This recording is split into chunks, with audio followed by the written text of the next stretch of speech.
Hi, I'm Pattu from freefincal. Today let's talk about claim settlement ratio for health insurers. Is this even possible to get claim settlement ratio? Many people have the misconception that it is possible, and they use something called the incurred claim ratio for as a proxy for claim settlement ratio, which is completely wrong. Now, so let's talk about why you cannot define a claim settlement ratio for health insurance. Now, the point is, in life insurance, it's binary. It's either the insurer will pay in full or they will not pay. So then you can define a claim settlement ratio as the number of claims paid divided by the total number of claims. But this is not a probability that I have talked about this in a previous video. This is not a probability that your life insurance claim will be accepted. That's just nonsense. You cannot define such a claim settlement ratio for health insurance, because in health insurance, let's say you make a claim for 1 lakh, the insurer can say, I will only pay 100 rupees, the rest of the money we are not liable because of the conditions of the policy. Then that will be counted as a processed claim. So you can have any amount of claim settlement from 0% to 100%. So you can't define a very nice ratio like in the case of life insurance. Now, we now have this incurred claim ratio. This incurred claim ratio is defined as the net incurred claims divided by the net earned premium. Now, this ratio is basically a measure of the financial strength of the company. This ratio is more for people who are going to invest in the company. They are not for people who are going to buy insurance. Because when you look at the ratio and you have a ICR, the incurred claim ratio is low, this means that the amount of claims paid out is much less than the net earned premium for a current for a particular financial year. Now that means that the profit margin of the insurer is high. So as an investor, I want the profit margin to be high. On the other hand, if the ICR is low, that means that the on the other hand, if the ICR is high, that means that the claims paid is quite high and comparable to the net earned premium. Then as an investor, I am worried, because if all the money is getting paid out as claims, all the money earned is paid out as claims, then how is the company going to grow? Where will I get my dividends? Where will I get my profits, and so on?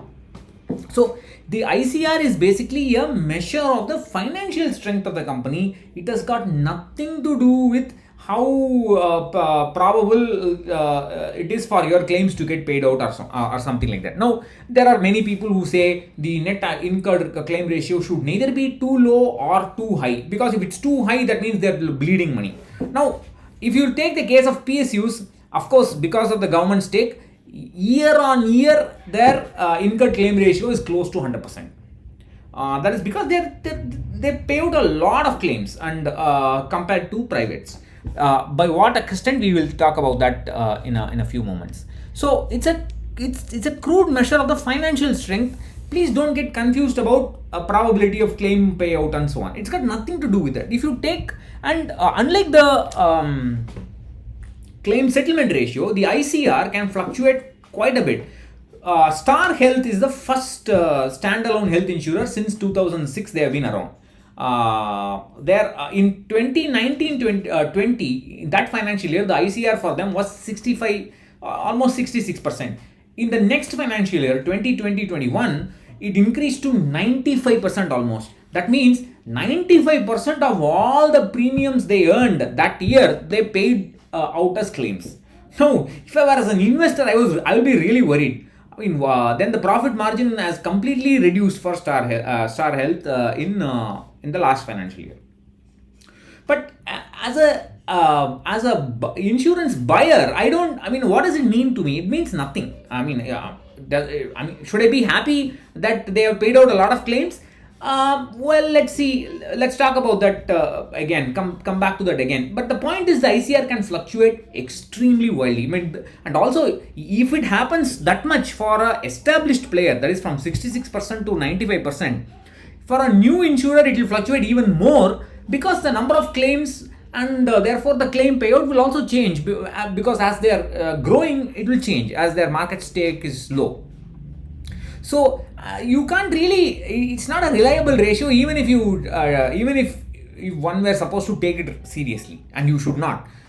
Because after you buy, the claim settlement can be anything, and I mean, you can't just be, this is not a mutual fund to just switch out and buy another fund. You can't do that. If you if you buy a insurance, portability is, it's a theoretical thing. It's very hard to port out, and especially with the pre-existing diseases and so on. Now if you look at the incurred claim ratio, look at these numbers. This is of course from the IRDA report. If you see, most private insurers, this is only for the standalone insurers, we don't look at the general insurers here, I will talk about that later.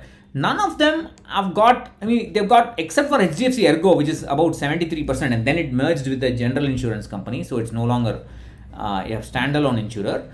For the others, if you see, it's not, it's well below 65 or 70, it's well below 70, I should say, and or just below, whatever you want to call it, except for Star, which jumped from 65 to 94. There are, if you look at the what people say online, they will say 70 to 90% is good claim settlement. What does it mean? None of the standalone health insurers qualify them. It means nothing. And so what, if you buy, you shouldn't buy with them, is it? After you buy with some insurer which has got 70 to 90% ICR, the next year it will be something else. So it just is not stable, and it makes no, it is a profitability measure. It is for those who do stock analysis or those who want to invest in the company. It's not for buying insurance. That's got nothing to do with it. Now let's look at the market share. This is the percentage of gross premiums collected by the standalone insurers divided by the total gross premium of the PSUs.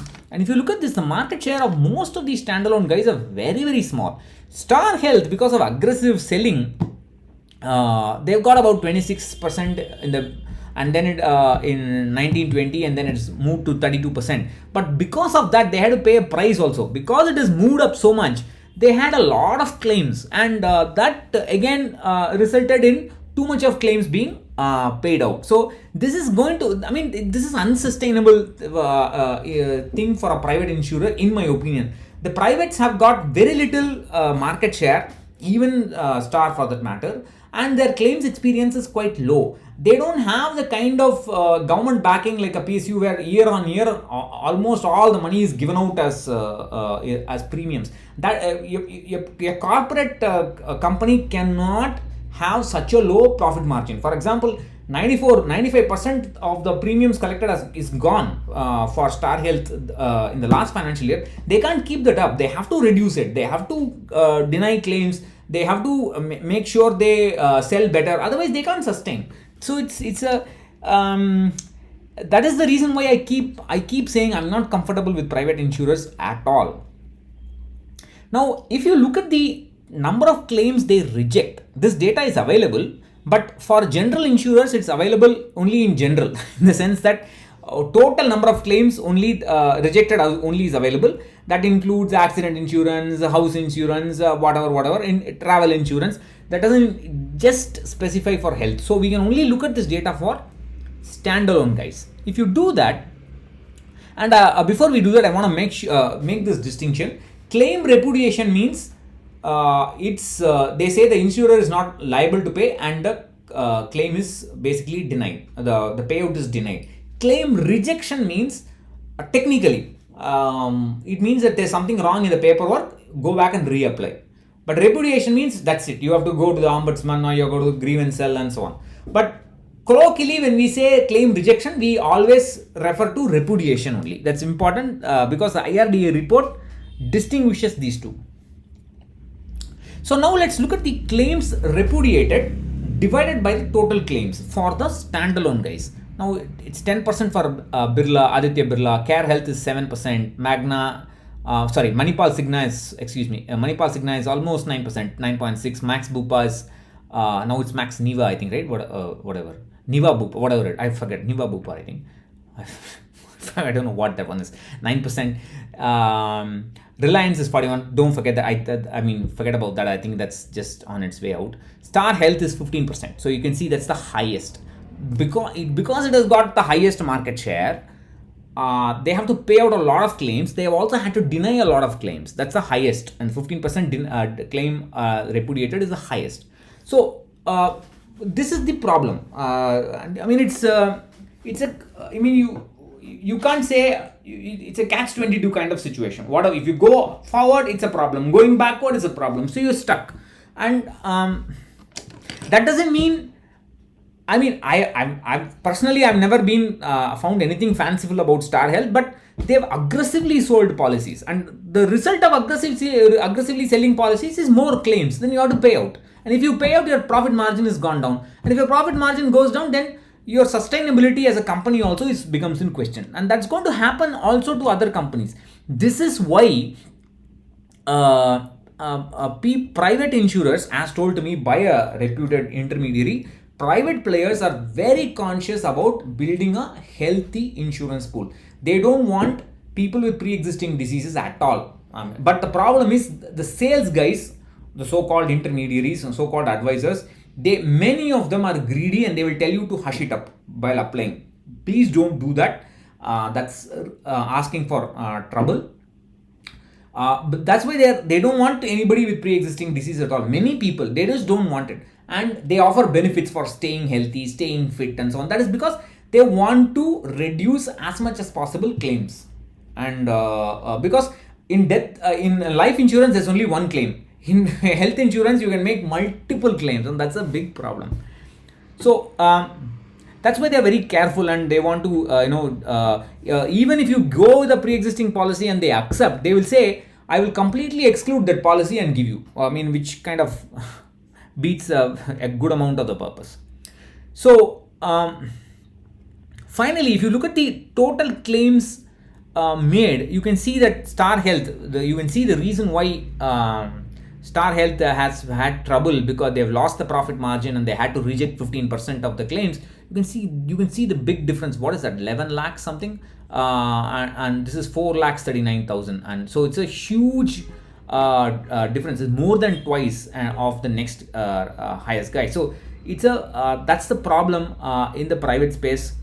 I think if it would be reasonable to assume that standalone health insurers reject about anywhere between 5 to 10% of the claims.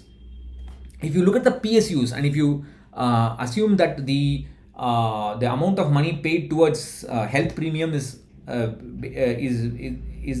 basically the same share for the total health claims made, the PSUs repudiate less than 5% of the health of all claims, actually, of all claims. Forget about the health claims share alone. If you just look at all the claims, accident, travel policies, house insurance, everything, just 5% of all the claims are repudiated, and the average among the three PSUs is just 2%. So you can see the difference between a government-owned health insurance which doesn't care about profit margin, and a private health insurance. That is the reason why I personally am. I mean, you can say 100 things about private players, but I'm just not convinced. I'm so glad that I did not listen to people when they told me to shift out of United India.